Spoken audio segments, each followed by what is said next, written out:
안녕하십니까. 이 시간부터 기상기사 필기를 강의를 시작하겠는데, 그 강의에 앞서서 좀 우리 기상 과목에 대해서 잠깐 얘기 좀 하고 지나가겠습니다. 그래서 페이지에는 아마 안 나와 있을 것 같은데, 그 교재를 보시면은 기상기사 그 시험 개요라고 되어 있는데 좀 찾아보시고요. 거기 보시면은 기상 관련 자격 시험 현황 이렇게 되어 있을 겁니다. 그거를 좀 보시면서 얘기를 좀 하죠.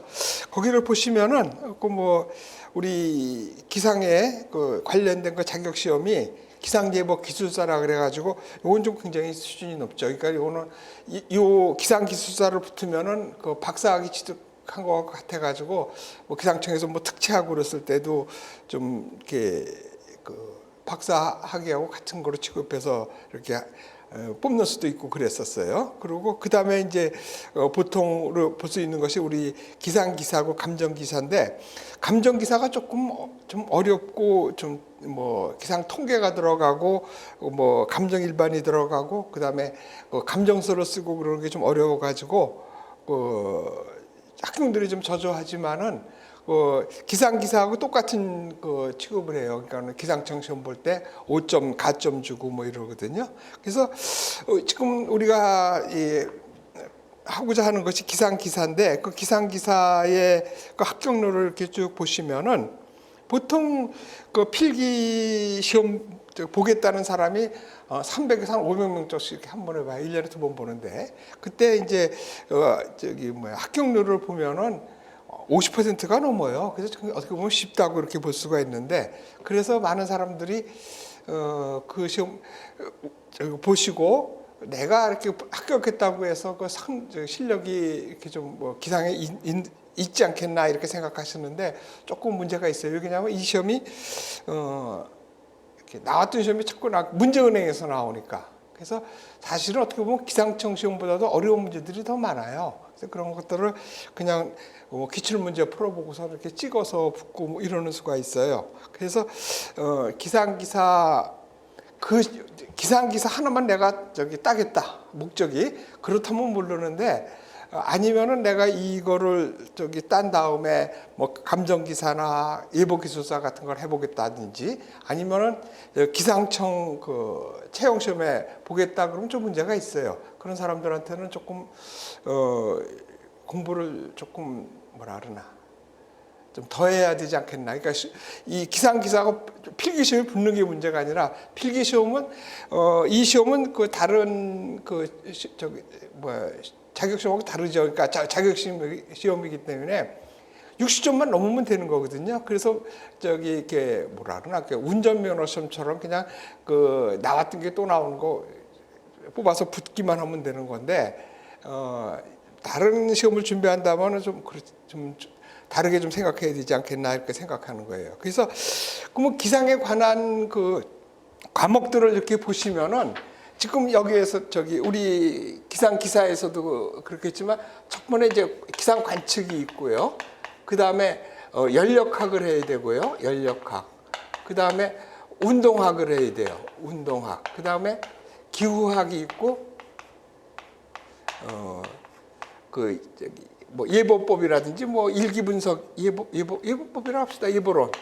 이렇게 해서 5과목이 돼 있는데, 이런 것들을 지금 기상 전공하는 사람들은 4년 학교에서 배우면서 그 시험 보는 거를 가지고 시험 보는 건데, 지금 이 시험을 준비하는 많은 사람들이 그렇지 않을 거란 말이에요. 그래서 남들은 좀 4년에 한 것들을 지금 6주에 축약해서 공부를 해가지고 시험을 보겠다는 뜻이거든요.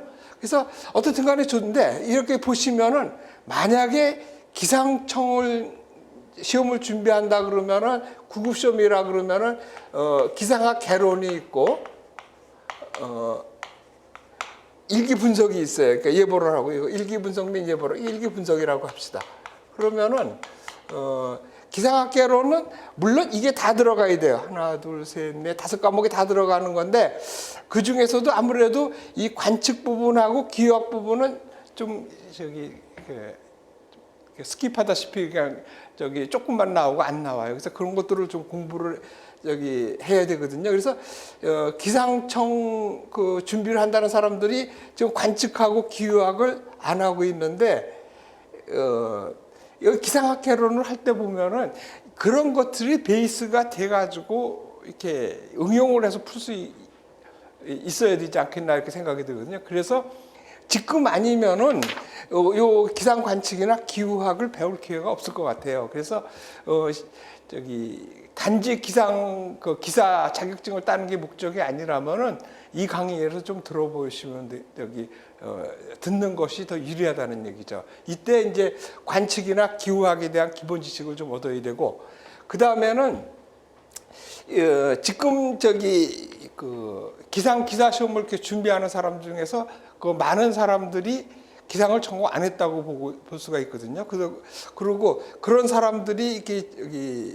그 시험을 준비한다 그러면은 뭐라 그러나 특히 그 고등학교 때 그 물리라든지 이런 거를 전공하지 않은 사람들이 공부하기에는 좀 어려울 거예요. 그렇다고 그래서 지금 6주 동안에 그것까지 다 가르칠 수는 없지 않습니까? 그래서 우선은 여기서는 기본 저기만 하고 문제 풀이에 중점을 둬가지고 시험 패스하는데 중점을 두고 만약에 이거를 듣는데 문제가 좀 있다. 내가 지금 듣는데 좀 어려움이 있다. 나 특히 기상 전공을 안 했고 특히 그 고등학교 다닐 때 그 물리를 선택을 안 해가지고 그 기본이 없다 그런 사람들은 기초 기상학을 좀 한번 듣고서 시작하는 것이 더 유리하지 않겠나 이런 생각이 들어요. 그래서 우선은 이 강의를 들으면은 그 기사 필기 시험에 합격하는 거는 큰 문제 없다고 생각해요. 그러니까 그걸 모르고 들어도 그 문제풀이를 이제 중심으로 많이 좀 설명을 해드릴 거거든요. 그러면은 시험 봐서 붙는 데는 지장은 없겠지만은 앞으로 뭐 이 기사가 문제가 아니고 뭐 기상청 시험이라든지 아니면 뭐 예보 기술사라든지 기사 시험을 준비한다 그러면은 좀 생각해 봐야 되지 않겠나 이런 생각이 드는 거예요. 그래서 시험을 이렇게 이 과목들이 이렇게 되는데 이것이 어떻게 분화가 되냐면은 요거 전체를 합친 것이 기상학 개론이라고 볼 수 있고 요 예보론만 뺀 것이 일기분석 및 예보법이라 돼 가지고 기상청 구급 시험의 과목이 되는 것이고요. 요 연력학하고 운동학하고 조금 이렇게 합쳐져 가지고 여기 물리기상학 정도로 이렇게 해서 물리기상학 이렇게 돼 가지고 여기 7급 시험 볼 때 그 물리기상학이 여기서 나와요. 그다음에 이 운동학에도 이렇게 확실히 좀 더 저기 정도가 높아진 것이 기상역학 또는 대기역학 그래가지고 이것도 기상역학 그래서 여기 7급 시험에 되는 거죠. 그다음에 그 일기 분석 및 예보법이 요거 저기 좀 정도가 높아져가지고 그냥 그대로 일기 분석 및 예보법이라 해가지고 요 7급에 과목이 되고 여기에 이제 저기 물리학이 들어가서 저기 7급의 과목이 되는 겁니다. 그래서 어떻게 보면은 이 기사 시험 저기 필기 공부하는 것이 이런 것들을 다 대비할 수 있는 어떻게 보면은 기초를 공부할 수 있다고 이렇게 생각하면 됩니다. 근데 문제는 지금 나 공부해 본 적도 없다는 사람이 이제 처음 시도하려 그러면은 좀 어려움이 있을 수 있겠지 않겠느냐. 그래서 그런 사람들은 시간이 있으면은 기초기상학을 듣고 들으면 좀 좋겠고 지금 뭐 바빠서 아직은 우선은 기상기사 자격증을 따고 봐야 되겠다. 그런 사람은 일단은 들으면은 기상기사 실기는 몰라도 필기는 무난히 합격할 수 있지 않겠나 이렇게 생각합니다. 그래서 보통 기상기사 그 필기 시험이 합격률이 60%가 넘는데 그 중에서 많은 사람들이 혼자서 그냥 책 한 번 보고서 보는 사람들이 많고 그래서 이렇게 정식적으로 이렇게 강의를 듣는 사람들은 실패하지 않는다고 생각됩니다. 그래서 일단 너무 어렵게 생각하지는 마시고 그냥 들으시면 되는데 문제는 이제 아까 얘기했듯이 나는 기상기사 자격증이 그 최종 목표가 아니고 뭐 기상청 채용 시험에 보겠다 이런 사람들은 좀 좀 그 수준 그렇다면은 이제 좀 더 여기서 기상청 과목이 아닌 기상 관측이라든지 그 기후학 이런 쪽에서도 좀 주의 깊게 들어서서 그런 것을 기본으로 해서 일반 기상학 개론 같은 거 풀 때 도움이 될 겁니다. 그래서 그런 식으로 공부하면 되지 않겠나 이렇게 생각하고 시작하겠습니다. 그래서 아까도 얘기했지만은 이 과목들이 총 전공하는 학생들이 그 대학 4년 동안 배우는 것을 지금 6주 동안에 축약해서 하는 거니까는 그 뭐라 그러나요? 그러니까 다 일일이 할 수는 없고 그래서 건너뛰고 뭐 이렇게 될 거예요. 그래서 물론 그 다 이해 못하는 거를 지금 이 시간에 다 하기는 어렵고 그럴 때는 이제 방법이 그저 답 보고 외우고 충분히 뭐라 그러나 그 요령들을 가르쳐 준 거 그대로만 하시고 실제로 이제 뭐 기상청 시험 같은 거 할 때는 좀 다른 방법으로 준비하셔야 될 것 같아요. 그래서 지금 여기서 이 책들을 보면은 각 단원마다 이제 문제풀이가 있는데 그 문제들은 제가 한 1970년대 후반 이때서부터 지금 올해 작년까지요. 작년 2020년 그 4회 시험 때까지 해서 약 한 35년 간 되는 그 문제들을 다 보고서 그 중에서 이렇게 겹치고 자주 나왔던 것들을 뽑아서 놓은 것들입니다. 그래서 요것들만 쭉 보고 해도 한 50점은 나올 거예요. 그래서 문제풀이 교재에 나와 있는 문제풀이 한번 보시고 그 중에서 많은 거는 시간이 되는 대로 제가 다 풀어드릴 겁니다. 그래서 그거 보시고 그 다음에 마지막 시간에 이제 기출 문제 1917년도서부터 나왔던 거 그런 것들을 기출 문제를 한번 풀어보고 가시면은 필기 시험만은 그냥 무난히 보실 것 같고 그 다음에 실기를 하거나 기상청 로 준비한다 그러면 그때는 좀 다른 대책으로 다른 방향으로 아마 공부해야 되지 않겠나 이렇게 생각됩니다.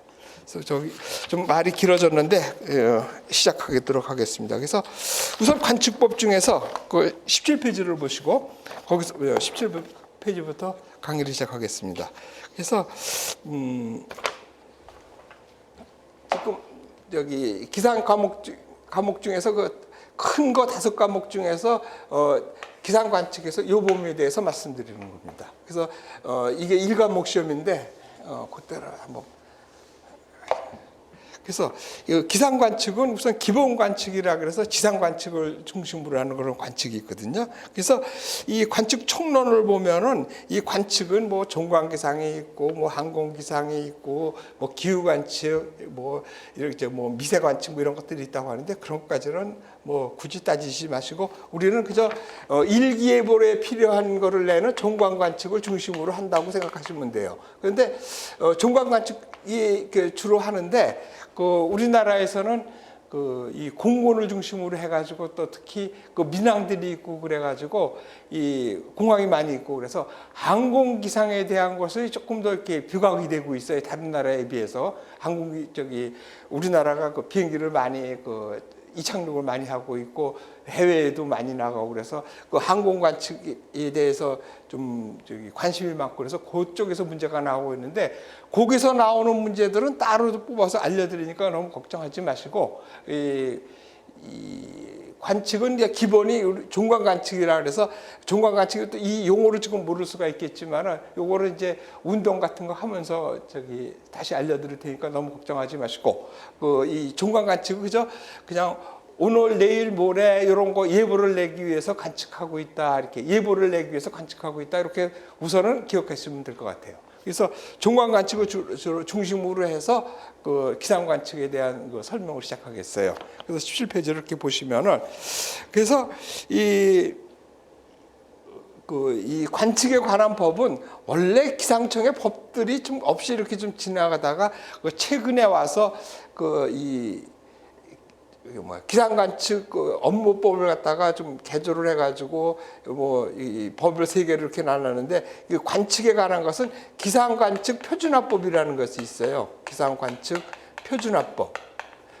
요것이 뭐냐면은 이것들을 많은 사람들이 이렇게 오해를 하고 있는데, 이 기상청에서 이 기상관측 표준화법을 만든 취지는 기상관측을 우리 기상청만 하는 것이 아니라 그 도청이라든지 또 군부대 또는 각 뭐 연구소 이런 데서 관측들을 이렇게 중구난방으로 막 하고 있는데, 기상청에서는 그렇게 하지 말고 똑같은 방법으로 표준적으로 하고 그러면은 쓸데없이 많이 관측을 하지 않고 서로 관측 자료를 공유해서 쓰고 그러면은 관측을 좀 듣게 해도 되고 해서 국가적으로 예산을 줄일 수 있고 그렇지 않겠느냐 해서 관측을 그냥 만들어 하는 것이 아니라 기상청이 정해준 측기를 쓰고 기상청이 정해준 방법대로 쓰고, 아니면 우리는 이런 관측이 더 필요하다면 그럼 얘기를 하면 그런 것 좀 넣고 더 그래가지고 관측을 이게 같은 동일 측기로 해가지고 쓰면은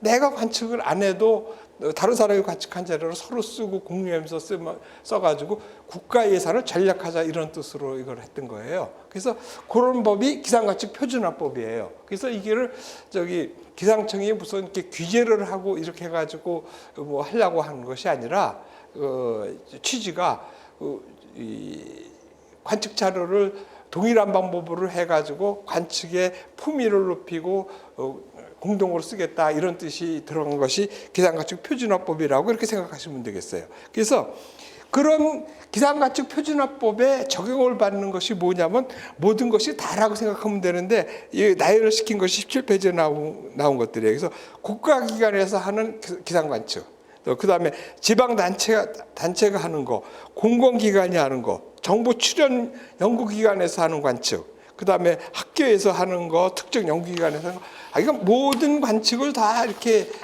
총망라했다고 생각하면 됩니다. 그래가지고 보면은 거기서 혹시 빠졌을까봐 소관 업무상 정확한 기상이 필요한 기관 중 대통령으로 정하는 기관 및 단체, 이것까지, 그러니까 우리나라에서 관측하는 모든 관측이 다 포함된다고 이렇게 생각하면 돼요. 근데 그러다 보면 이제 빠지는 것이 있겠지 않겠습니까? 그래서 그게 이제 두 번째 이렇게 나온 것이 이 제외 기간인데, 제외 기간은 뭐냐면은 단기간으로 교육 목적상으로다가 관측한다든지 또는 국방상 목적으로 하는 거는, 이거는 굉장히 중요하지만 이 자료가 국방상으로 한 거는 뭐라 그러나 국가 기밀이니까는 누출하면 안 되겠죠. 그래서 그거는 당연해요. 그래서 1번과 2번, 그 다음에는 5번으로 가서 그 관측 자료가 1년 미만으로 어떤 뭐 회사가 뭐 특별한 것을 이렇게 뭐 댐을 하나 설치한다든지 뭐 이루기 위해서 뭐 관측을 한다든지 뭐 이런 거는 1년 미만 자료고 하고 다시는 안 할 거니까 그런 거는 제외하겠다는 뜻이에요. 그 다음에 하는데 이제 문제가 이제 그 3번과 4번인데, 이 3번과 4번도 어떻게 보면은 들어가서 이 사람들은 해야 되거든요. 그러니까 수로 관측이나 항로 관측 이런 것들이 뭐냐면은 특히 해양부 쪽에서 관측하는 건데, 우리나라 주변에 이렇게 이 해양에서 관측을 하는데, 특히 여기서 정선 관측이라는 게 있어요. 여기서는 표시한 항로 표준법에 따라서 뭐 이렇게 한다 그러는데, 그 사람들이 매년 이렇게 관측을 이렇게 해서 이 관측 지점에 정해놓고서 이렇게 루틴하게 매년 관측을 해서 하고 있거든요. 그래서 이런 관측을 하는데, 여기에도 우리 기상에서도 해양 관측에서 해가지고 해면 온도, 여기서 기압 이런 것도 다 관측해니까 당연히 기상하고도 이게 겹치니까는 같이 했으면 좋겠는데, 해양부 같은 데서는 뭐 기상청에서 자기보다 뭐 하위 기관이라고 생각하고서는 일종의 협조 못 하겠다는 뜻이지. 그러니까는 내가 하위 기관의 뭐 기관을 말을 듣겠느냐는 식으로 해가지고 못 하겠다고 막 그러니까는, 그러면은 기상청에서도 좀 문제가 있지. 이게 이런 취지 갖고 있으면은 뭐 경과 조치를 둬가지고 그 사람이 할 때까지 기다렸다가 하면 되는데, 이걸 예외 조항을 줘버렸어요. 그래서 3번과 4번은 그래요. 그래서 못하겠다 그랬으니까 그럼 너희 빠져라 그래서 이렇게 빼진 거거든요. 그래서 시험에 나온다 그러면 이제 3번, 4번이겠죠. 그렇죠? 그러니까 그 제외 대상에서 특징되는 것이 지금 5가지가 있는 것 중에서 3번, 4번 같은 거 혹시 아직까지는 시험에 안 나왔었어요. 근데 이런 것들이 감정기사 쪽에서는 한 번 정도 나왔던 것 같은데 혹시 모르니까 알아두시라는 얘기예요. 그래서 모든 우리나라에서 하는 기상관측은 기상청에서 정한 기상관측 표준화법에 적용을 받는데 여기에 제외되는 것이 뭐냐? 교육 목적상 또 군사적인 거, 그다음에 1년 미만짜리고, 그다음에 이제 3번, 4번이 있으니까 여기서 아닌 거, 인 거 이런 거 물어볼 수 있으니까 좀 기억해 주자는 그런 뜻이에요. 그 다음에는 이런 것들은 그렇게 중요한 건 아니니까 그냥 알고만 지나갑시다. 그래서 기상 관측을 하는 사람들은 아무나 하는 것이 아니라 최소한 이 기상학과를 나와가지고 기상을 좀 아는 사람, 아니면 기상기사 자격증을 딴 사람, 그것도 아니면은 기상법에 따라서 교육을 시켜줘요. 연간 한 40시간 받으면은 그런 사람들은 기상청에서 관측을 어떻게 하고 이런 거거든요. 그래서 그런 사람들을 40시간 교육을 받으면 그 사람이 관측해도 된다. 그러니까 기상 관측을 아무나 하는 것이 아니라 자격이 있는 사람이 관측해야지 그 자리가 신빙성이 있으니까 그렇게 하는 거예요. 그래서 어떤 회사가 기상 관측을 하겠다. 그래서 기상청에 허락을 받고 기상청에서 허가한 그런 관측 자료를 가지고 관측을 하는데 관측할 사람이 없잖아요. 그 사람이 기상 전공자면 되고, 아니면 기상기사 자격증이 있으면 되는데 그것이 없다. 그러면은 그 관측 요원들을 기상청에다가 40시간 교육을 시켜 주십시오. 그래가지고 교육을 받고 하면은 수료증을 주고 그 사람들이 관측한 자료를 인정해 주겠다, 이런 뜻이에요. 그래서 그런 것이 있구나 이렇게 하시면 되겠어요. 그래서 이런 것들은 큰 중요한 거 아니고.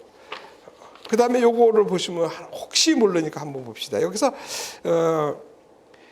이 측기를 이렇게 쓰면은 이게 측기가 이렇게 노후화가 되기도 하고, 아니면은 충격을 받는다든지 해서 변화가 되고 그럴까봐 검정을 한 번씩 받아야 돼요. 그래서 그 검정 받는 주기가 3년짜리가 있고 5년짜리가 있어요.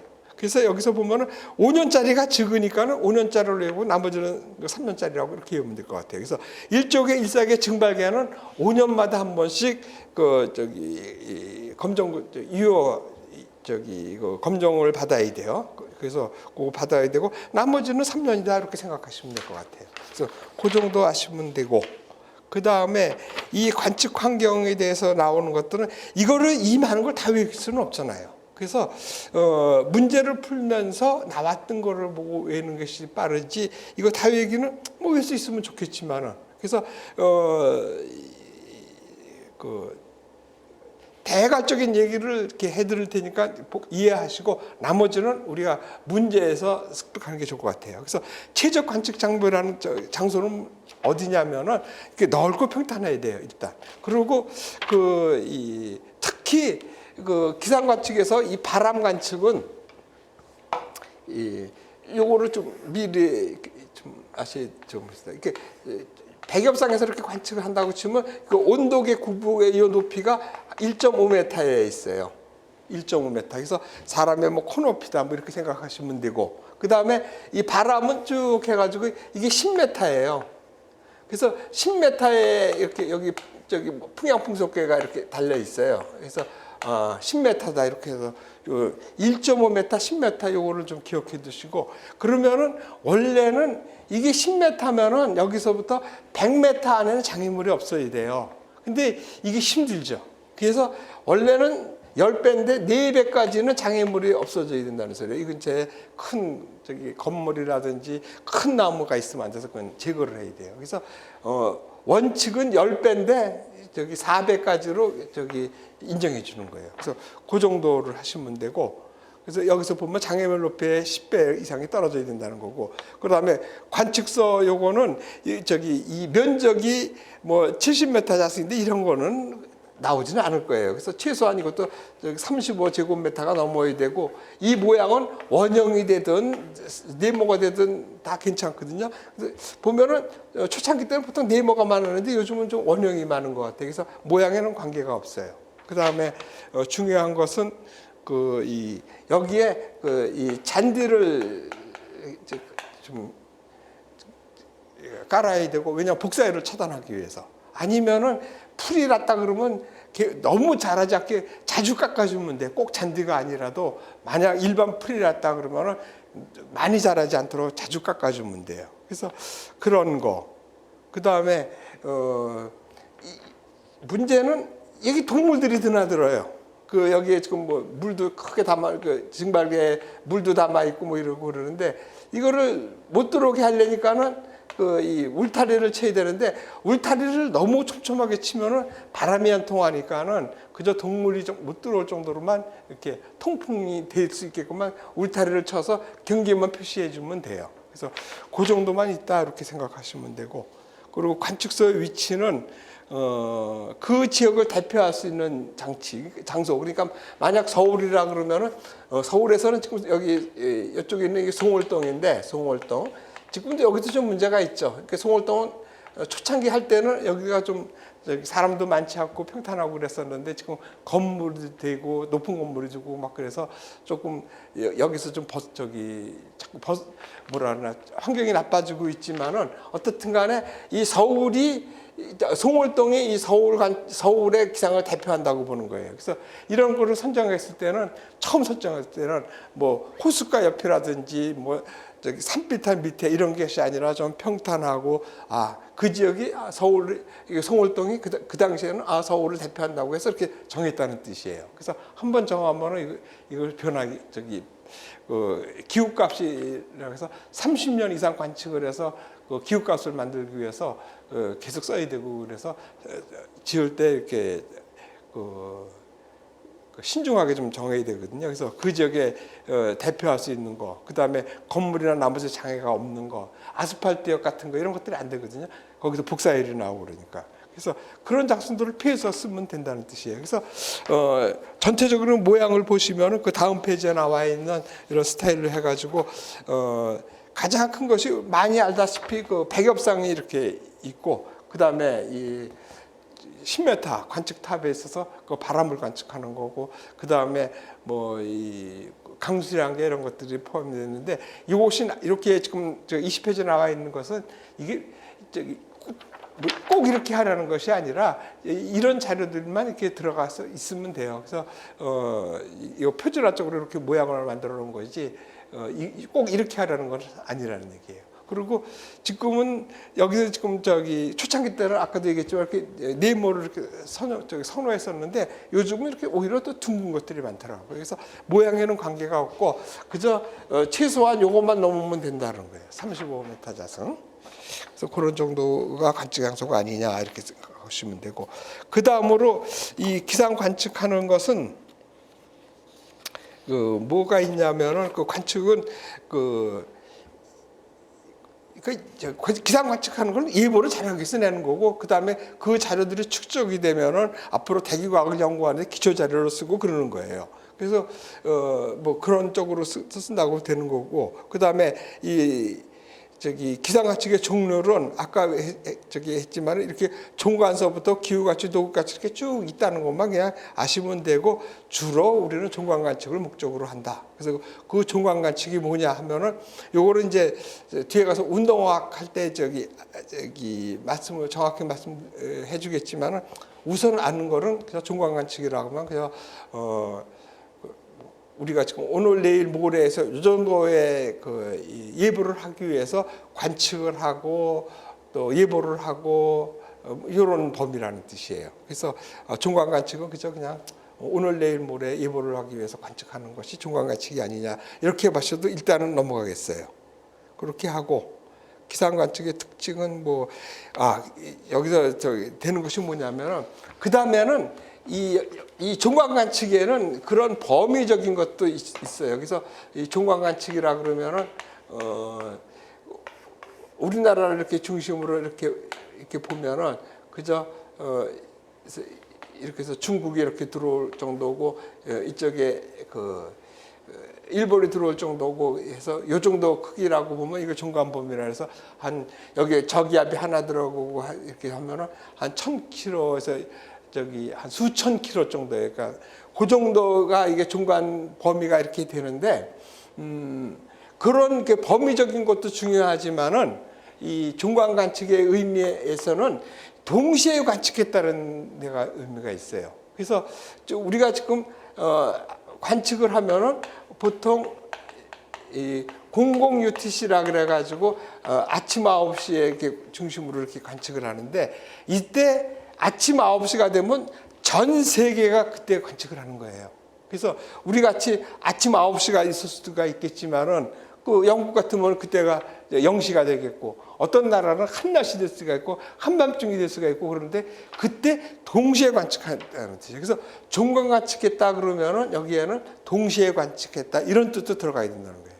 범위도 중요하지만 시간이 동시에 관측한 거래야 돼요. 그래서 그래야 그 자료를 가지고 예보를 내지, 지금 여기에 어제 들어간 관측 자료, 그저께 들어간 관측 자료가 들어가서 그 자료를 가지고 예보를 낼 수는 없지 않습니까? 그래서 이 관측한 자료는 동시에 관측한 자료가 중요하다는 뜻이에요. 그래서 그런 특징이 있고, 기상 관서들은 뭐 어떤 관측을 하고 이런 거 그냥 읽어보시면 되고 큰 문제가 없고, 지금 여기서는 22페이지를 보면은 뭐 기상 관서에서는 전문을 작성하기 위해서 뭐 국제 기상 정보식을 비치한다 그랬었는데, 이런 것도 이제 시제에 뒤떨어졌어요. 왜냐하면 지금 이 기상 그 정보식 그 코드는 물론 지금 이따가 5번째 시간에 하겠지만은, 우리나라 같은 데서 지금 작성을 하지 않거든요.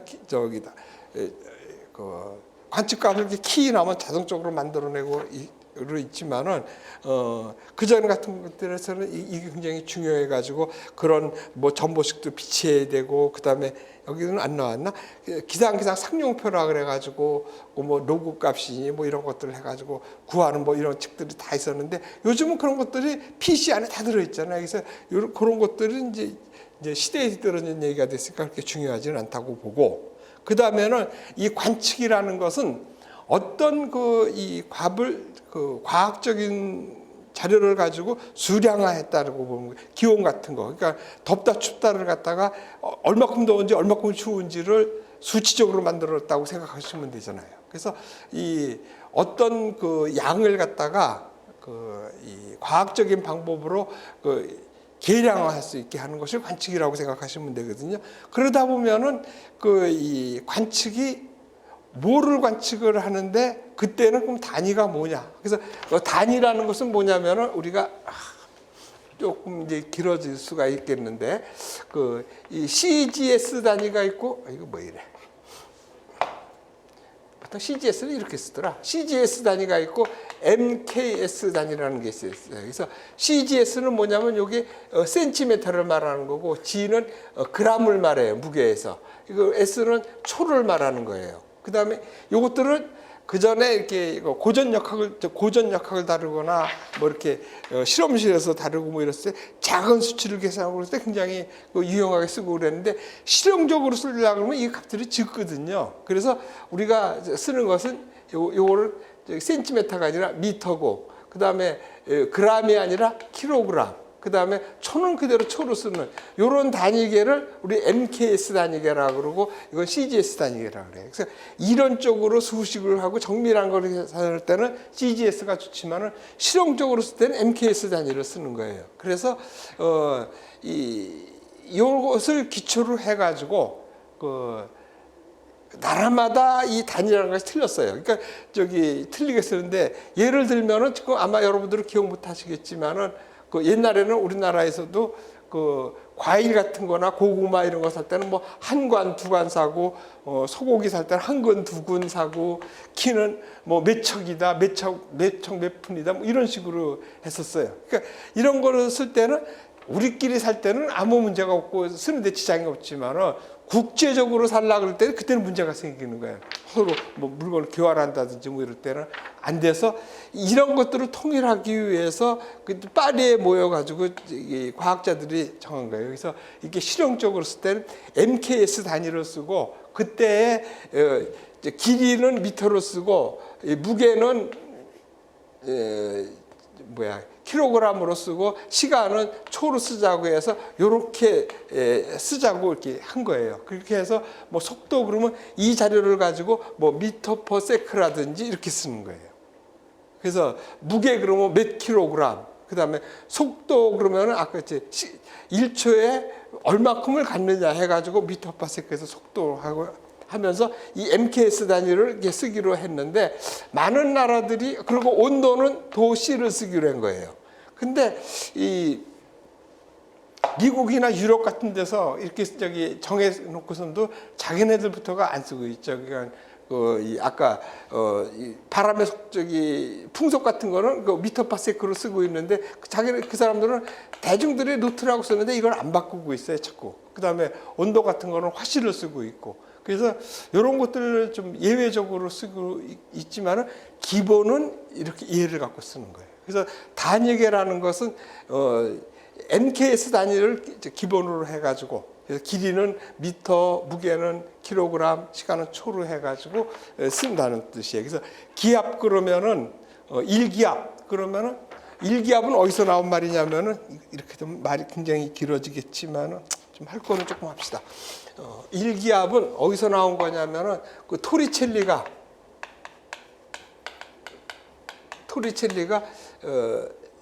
이렇게 수온을 이렇게 많이 담아놓고 한 1m쯤 되는 관에다가 1m쯤 되는 이렇게 관에다가 수온을 꼭 채우고 꼭 맞고서는 거꾸로 이렇게 세웠더니 여기다 그래서 손을 딱 띄우면 어떻게 돼요? 무거우니까 이렇게 내려가는데 다 내려가지 못하죠. 왜냐하면 대기압이 얘를 누르니까. 그래서 여기 어디에서 쓰냐면 대충 76cm에서 섰다는 뜻이에요. 그래서 여기서 그저 날씨가 좋으면은 쭉 올라가고 꽉 누르니까. 그다음에 날씨가 나쁘면은 덜 눌러서 밑으로 나가고 해가지고 요 76cm에서 왔다 갔다 해서 그 76cm를 갖다가 1기압으로 한 거예요. 그래서 76cm를 76cm HG라고 해야 되겠네. 그래서 요 76cm가 1기압이 된 거예요. 그래서 1기압은 그러면 저기 76cm에다가 76cm면 0.76m겠죠.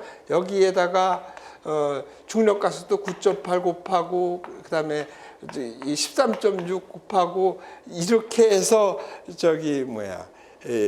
나온 것이 그 1013이에요. 그 앞에 요 22페이지를 보시면 나오죠. 그래서 나온 것이 1013 헥토파스칼이 그래서 1기압이 된 거예요. 그래서 왜 1013 헥토파스칼이 1기압이냐 그러면 여기 76cm에서 나왔다 이렇게 생각하시면 돼요. 그래서 요거를 다시 더 들어가려면 시간이 없어서 이건 안 되고 대충 요 정도만 하시고 기압의 단위는 단위 면적을 누르는 힘이다. 그래서 뉴턴 메타고 요것이 파스칼이에요. 이것까지 또 다 하면 또 힘든데. 뭐 합시다. 그래서 이 파스칼이 그 전에 미리바로 썼을 때 이게 1013 미리바였었거든요. 근데 이런 식으로 하면은 10만이 나와요. 이거 MKS 단위로 하면은 10만이 나오면 너무 크니까는 100배를 해서 1헥토파스칼이라고 이렇게 만들고 얘는 100 뉴턴 미터 자승으로 이렇게 만든 거예요. 그래서 이것까지는 몰라도 좋고 대충 기압이라는 것은 단위 면적을 누르는 힘이다. 이 정도만 알고 계시면 될 것 같아요. 그리고 그때 이제 단위 면적을 누르는 힘이 대기압이 서페이스 근처로서 1기압이고 그 1기압은 어디서 나왔냐면은 수은주 76cm다. 그래서 수은 기둥 76cm에다가 수은의 밀도 13.6 곱하고 그다음에 중력 가속도 9.8 곱하고 뭐 이런 식으로 하면은 1013이 나온다. 이렇게 하시면 되고 그다음에 그래서 기압의 단위는 센티미터 HG 또는 미리미리 HG, 헥토파스칼 다 된다는 뜻이에요. 그리고 지금은 안 쓰지만 미리바도 같은 거. 미리바하고 헥토파스칼은 똑같은 거예요. 그래서 그렇게 보시면 되고 기온은 지금 쓰고 있는 것이 통용적으로 쓰는 것이 이제 화씨하고 섭씨고 원래는 섭씨가 기준이에요. 근데 아직도 유럽하고 미국에서는 화씨를 쓰니까 그냥 인정해주고 그리고 과학적으로 쓸 때는 켈빈 온도 K라고 표시를 하는데 중요한 거는 이 앞에다 도 C하고 이렇게 붙이고 도 F에서 여기다 도를 붙이는데 화씨는 그냥 K만 붙이면 돼요. 절대 온도는. 그리고 이 절대 온도는 그 값이 섭씨 온도에다가 273. 몇인데 그냥 273이라고 합시다. 여기다가 플러스 도 C 하면은 그게 K에서 절대 온도가 이렇게 나오는 거예요. 그래서 그 정도 아시면 되고 됐고, 그 다음에 그 F하고 C로 바꾸는 거는 그 뒤에 나오니까 그냥 지나갑시다. 그 다음에 습도에 관해서는 습도는 공기 중에 있는 그 수증기의 양을 표시를 하는 건데 그 표시하는 방법이 굉장히 많아요. 그래서 이런 것들을 그 습도 변수라고 하는데 이것도 이제 배울 거예요. 습도 변수에 대해서. 그래서 습도 변수 중에서 얘를 나타내는 방법은 뭐 몇 %가 들어있느냐, 또 아니면 공기 1kg 중에 몇 g이 들어있느냐. 그러니까 이것도 좀 문제가 있죠. 우리가 MKS 단위로 쓰기로 했으니까는 공기 1kg 중에 몇 kg인데 이게 너무 적어서 1000배를 해준 거예요. 그래서 그렇다고 생각하시면 되고, 아니면은 공기 1입방미터 안에 몇 g이 들어있느냐 이런 식으로 나타난다는 뜻이에요. 습도를 나타내는 방법은. 그래서 그런 거 있다고 치고, 그 다음에 저기 운량도 이것도 이제 자세한 거는 뒤에서 구름 관측할 때 저기 하겠지만은 운량은 내가 이렇게 두루넣어서 이렇게 하늘을 봤다면 둥그렇게 보일 거예요. 그렇죠? 하늘이 내가 이렇게 두루넣어서 하늘을 쳐다보면 그때 이 구름이 하늘을 얼마큼 차폐했느냐. 그래서 그거를 퍼센트로 나타내는 것 중에서 이제 할로 표시하면 되죠. 10분의 몇을 했느냐. 여기 다 찼으면 10분의 10이겠고 반만 찼으면 10분의 5에서 이걸 5할이라 그러고 18이라 그러고 없으면 0할이 되고, 그래서 이렇게 관측을 18로 하는데 보고할 때는 이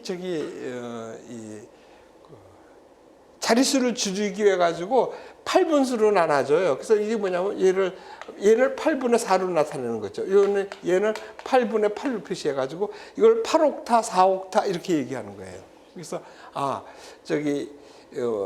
10분수는 할로 표시하는 거고 8분수 또는 옥타는 8분의 몇이다 이렇게 얘기하는 거라고 생각하시면 돼요. 그러니까 여기다가 8 곱하면 되죠. 5, 8, 40 하면 4가 나오잖아요. 그렇게 해서 하면 돼.